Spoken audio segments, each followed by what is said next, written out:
Here's that mason jar of bourbon you asked for. Thank you so much. Thought I'd join you on this porch. Yeah, I'm really putting the thinking porch to good use today, Dad. I am just not sure what I want to do with my life. Well, now, just the other day, you were talking about how you wanted to do something with, what was it again? Octopi? Octopi. But I know Mom really wanted me to go into, a non-cephalopod category. Mom was a dolphin. She always wanted her kids to study dolphins. Your mother was a dolphin. Whatever. Isn't Here, you hold my other bourbon for a moment. See what kind of cephalopod constellations you might find in the sky. What are you doing? I'm sharing a bourbon with You're my child. encouraging her. It monsters in the deep. You see here, she can do whatever she wants when she grows up. That's one thing. That's what I'm worried about. She allies with those monsters, and who knows what's going to happen. They eat sharks. I know they do.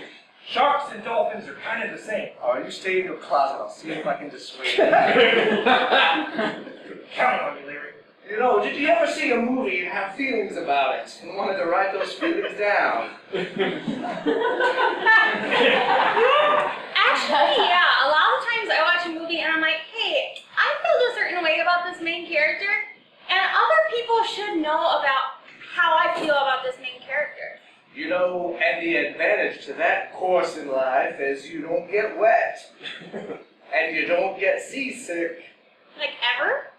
Most of the time. How do you shower? Well... Oh, Jonesy. That's the kind of wit and humor you put into your writing. So I want you to sleep on it. Okay. Tomorrow, if you still want to be a marine biologist, then we'll talk about that. But you might wake up tomorrow wanting to be criticizer of cinema. Maybe I will. You take as long as you need out here on the thinking porch. Here, you can have the rest of my bourbon. Thanks, Pops. Love you to the moon. I will talk to you later.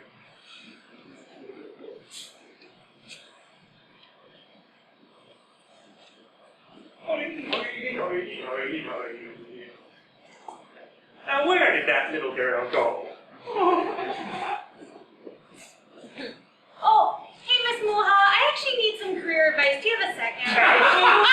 Sit down in the chair with wisdom. Now, what seems to be the problem there, Lassie? It's just that my mom was a dolphin, and she always wanted one of her kids to be a marine biologist so they could study dolphins. You know how moms are. Absolutely. But I just don't know. My heart has always been with the cephalopods, exclusively octopus, actually, if I'm going to be honest. And my dad was saying I could have some kind of job where I write down my thoughts as if they're news that other people need to pay attention to. Oh, that's interesting. Specifically regarding movies, which are so important to me. So I don't know. What do you think I should do? Well, you know what I would do, Lassie? I would combine the two. Find all the movies about cephalopods and write about them as if anyone cared. I don't think there are movies about octopus. Oh, you'll find them. All right, Hank, I'm letting you out of your closet. We can talk about this now. Come on all the way out. It's a very deep closet. I want to see you in the moonlight. Now, I thought we had an arrangement. You can live in my closet as long as you want, but you can't interfere in my family. She was enjoying it. We talked about this when you first came to us from the volcano. You may be filled with the legends of the history of the deepest parts of the ocean, but as far as I'm concerned, they're nothing but myth. And you can hold on to your religion as long and as steadfastly as you want, but we are Methodist. I want you to think about that. Now back in your closet, Hank. Oh, wait. Is this a shark slowly hugging the wall and going back into the closet? It's a long story. You were never supposed to find out about him. Is this volcano related? But he's been crossing a few lines lately. And I might have to send him back to the volcano from whence he came. You know what Mom would say if we had a shark in this house? I know What did she always say? I remember it clear as day. Well, I'm going to sit down and remember it.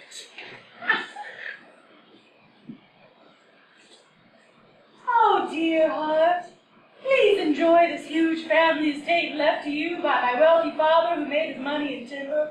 Thank you, Delilah, who I hope never dies. Oh, I doubt I will. But do remember this. Yes, Delilah. More than 2 rows of teeth should never be trusted, nor pass this door frame. Door frame. Door. I know when I'm beating myself up about it, I have broken the one promise I made to your mother, and here I am reaping the punishment of it in and of itself. I'm sorry, darling. I'm sorry, my little Jonesy. I love it when you call me that, Dad. It's just, my life seems to be all mixed up. I don't know what I want to do. Movies, octopuses, dolphins. Miss Lou has a really strong accent all of a sudden, and she thinks I should only watch movies about octopuses, but nobody even makes those.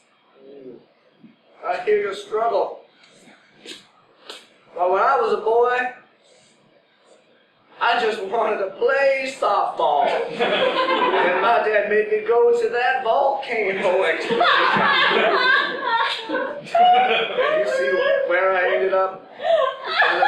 But if I had not gone to that volcano expedition, I would not, as a teenage post-pubescent boy, have been on that boat in the South Seas. And you know who I met in those South Seas? Mom. Delilah. Tell me again the story about how you met Mom. Well, I was 14 years old, and I was post-pubescent. And I was riding on the side of that ship with the volcano behind me. There, when all of a sudden I saw something cutting through the water. It was a fin. I said to myself, and then to the crew, I said, "Shark, shark, everyone, shark!" But then the captain, he came out and he set me straight. Listen here, that there ain't no shark.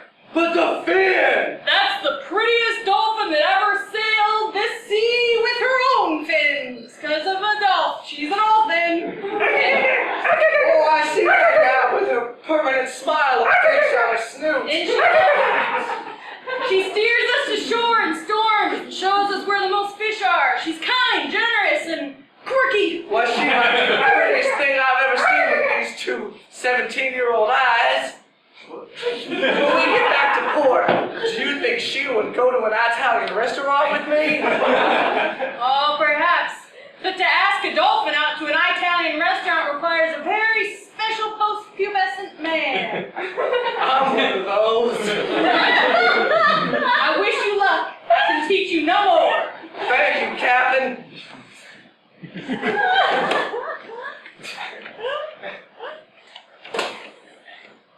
So you say your name is Delilah? Do you like breadsticks or just fish? Oh, 2 more. Here. The madam's fish. So my name is Jones Sr. I hope someday in the future there'll be a Jones Jr. And a senior, because I'm optimistic and I have long-term goals.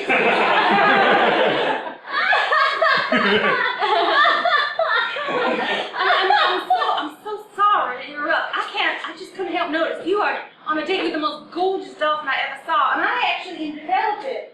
A dolphin that English translator. Would you mind if I fix this to your fair date? I will allow you. You would do me such a service, and I can only imagine it improved the quality of your conversation quite a bit. Alright. It should just start off maybe. Okay, I'm gonna tweak it. I'm gonna tweak it a little bit. See if this makes the difference that we need. Alright, let me do that. Sacre You're getting closer. Do you speak French? Do you parlay? Poo. On poo. Say bon. Let me try for English though, because Fromage on your poisson. Alright, let's give that a shot. And that, dear, was the story of how I met your brother. And you and that Jones Jr. that don't come out. Just a few years later, I was a young husband. That story gets lovelier every time. Thank goodness for that mysterious stranger who invented that dolphin translating device. I never did catch his name or find out what became of him. Wait a minute. If that stranger, that mysterious southern inventor who changed your life for the good and introduced you to Mom, how did you find her? Maybe she'd be able to tell me what I should do with my life. Obviously, she or he is wise. I can't recall. I wasn't there. Sometimes when you tell a story, the details get a little blurry. I know. Alright, that's what I'm going to do. I'm going to go out and find that stranger. Will you take this bagel stick? I will. Thank you.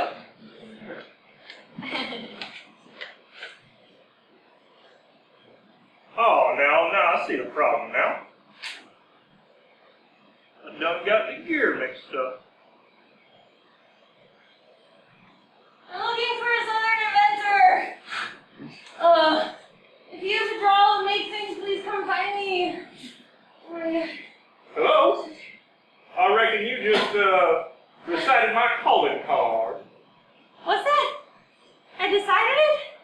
Recited. Oh, recited. Recited. Orated. What was on the words? I'm looking for a southern inventor. Somebody with a drawl and lots of charm who once introduced a young post-pubescent man to a very handsome dolphin. Well, you're the luckiest girl in the world, then. How so?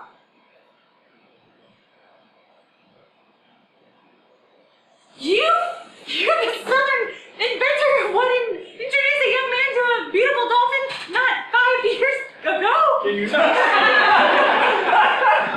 Can you not see that I am building the next Zeppelin? Wow. You're the tinkerer I'm looking for. I can't believe that you live so close to my house. Okay. I'm gonna lay down. My mom was the dolphin, said dolphin. She always wanted me to be, wanted me to be. Slow down. It's really hot. Now we use Nobody has air equivalent of conditioning rubber here. cement here in the South. It doesn't make any sense. So I don't understand when you're talking so fast. I am trying to figure out what to do with my life. And my mom always wanted to be a marine biologist so I could study dolphins. But in my heart, I always thought, you know what is my heart? Actually, an octopus. And that's what I've always wanted to live like and live with. One second. You said your heart is an octopus? I kind of think so. You know, everybody says it has 4 ventricles, but I've always felt like a solid 8. Might I recommend an X-ray? I don't have health insurance. Oh, I got one right here. I'll do it for you for free. Great. Well, let me divulge the rest of my story before we get to X-rays. All right, we'll get to that. I just want you to have all the details. You see. Okay, so where was I? I'm flattered that your accent is starting to match mine. I'll do that. My dad calls me his little mimic. He says, Jonesy, you're my little mimic. A mimic, you know, that's a type of octopus. What it is? You are already so helpful. Okay. But then my dad made some kind of deal with a closet shark who wouldn't let me study octopuses, and he wants me to be a movie Do reviewer. you mean Hank? You know him? That old dog. How do you know Hank, my closet shark? Hank the closet shark was living in my closet 5 years ago. He moved to yours. Oh, what would make the volcano? Oh, I'm so sorry. Lost a lot of good people then. And a lot of aquatic life, it seems. But not Hank. And he reminds us of it every single day with that sideways walk of his. Don't know why he doesn't just go back to the damn ocean. Maybe he likes to hear people. Maybe he just looked inside his heart and said, hey, you know what I am? Back get to you. I want to finish your Hank, but fine. It's just, I don't know what to do with my life, and I want to make everybody happy, and, you know, it's just me and my dad now, and if he wants me to review movies, maybe I should, I don't know. So you have the heart of an octopus, which we will disprove later. You like movies, and someone told you that you should review them. Yeah, I mean, that's it, minus all the parental pressure and stuff. I feel like that's kind of a big component. So just include that in your recap, and then you've got it. Also, you have parental pressure. A lot of it. In which direction? Both from my dead dolphin mom and my living dad. And a little bit from Hank the Closet Shark. Don't listen to that man. He's a scoundrel. I don't know, maybe we're all just being too hard on Hank. I mean, Hank survived the volcano incident. Yeah, he did, thanks to my invention. He was supposed to share it with everybody else, but he didn't. He took it for himself. You're saying Hank the Closet Shark has some kind of volcano-defeating invention of yours? That's right. He was supposed to deploy it in the core of the volcano. He didn't. He wore it himself. And what did that do for Hank? It allowed him to survive volcanoes, to survive anything. You see him walking around. Most sharks can't do that. Okay, you know what? You have already been so much help to me. How we southerners are. I think I gotta go. I think I've got it. I know what I'm supposed to do with my life. Godspeed, little lady. I feel like I should tip you? Do you need... I have, hold on. Here's a deck of cards. Thanks. Who's missing?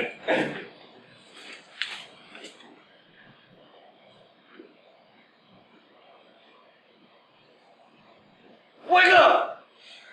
Now. Wake up! Now. I gotta poke you with a stick. Dad! Why don't you? You're back so fast. Oh, you wouldn't believe how close this other dimension lives! I gotta figure out what I need to do with my life. It's been in front of me all the time. In fact, it's Hank! Hank has the most incredible story! He's a shark that stole an invention from a southern inventor, used it to live through a volcano, and now walks around like a sidewinder! Hank is a piece of whatever the shark word for human garbage is. Aquatic red flotsam and jetsam.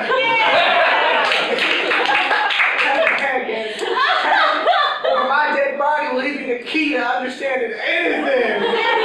No ventral discharge. Don't talk about Hank! Look, he's got an amazing story.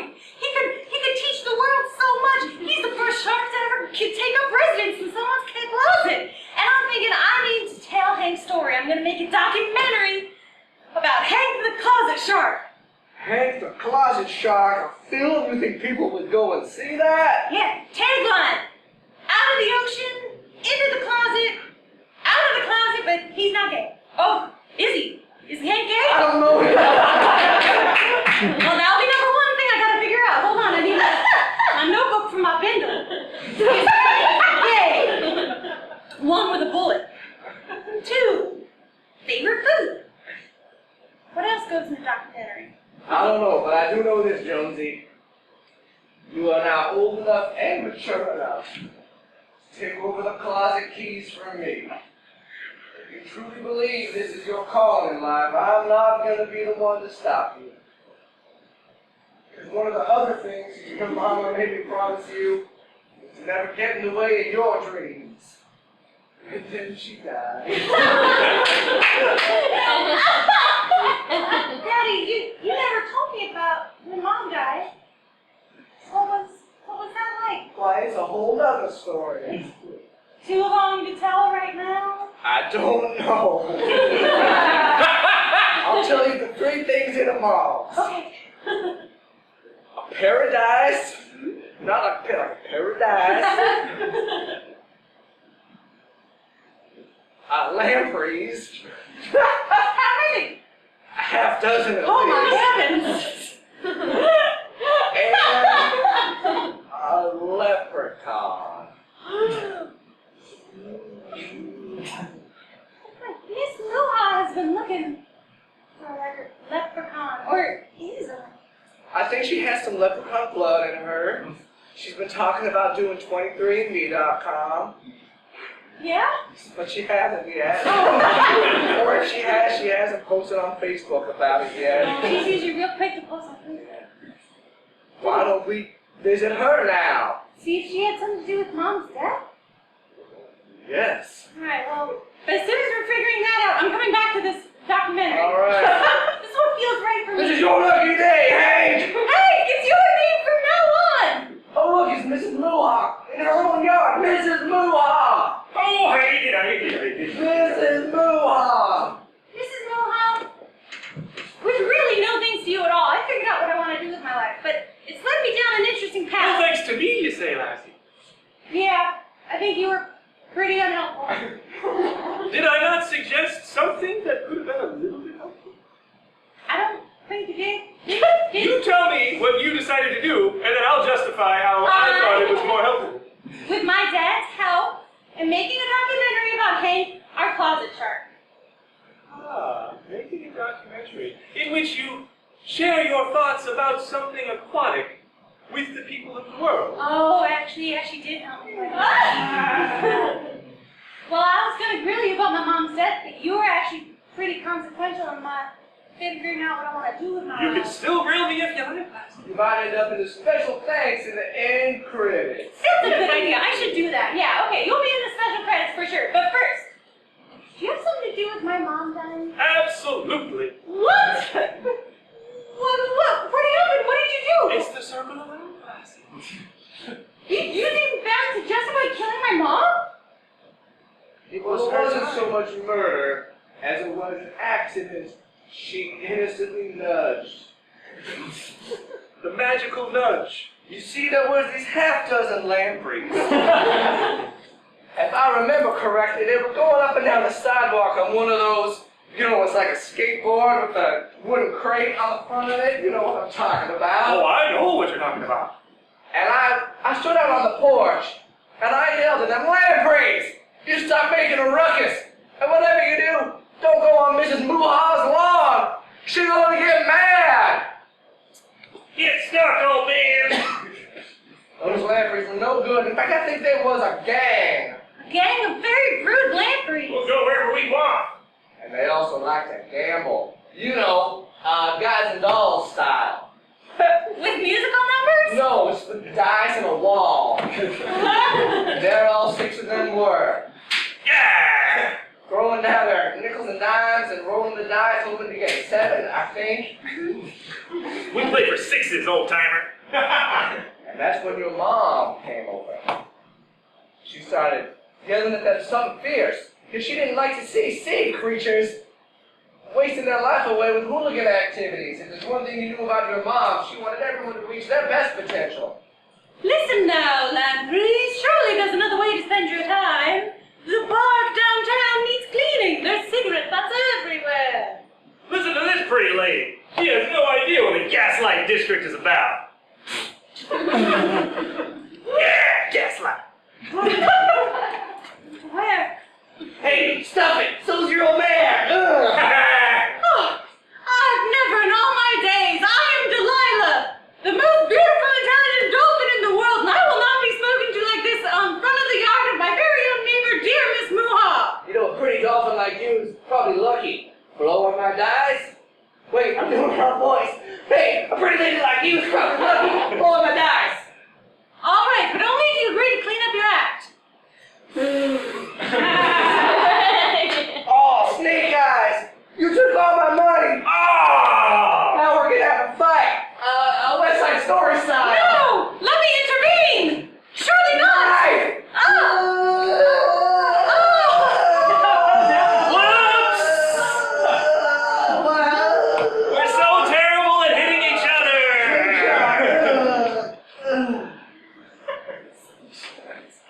Let's get out of here! And I came out there that day and I saw the lamprey running away as fast as they could. And there was your poor mother, dead as a doornail, laying there, blood trickling out of her blowhole, all stabbed up something awful. I'm legitimately so sad. I'll never forget it. So, you were the one to find her, and you told my dad, and I suppose you're the one that made that beautiful statue on the corner. I did. I carved it out of gold. My own gold I melted down and sculpted. Oh, so beautiful. Mrs. Moha, will you be my executive producer? I will.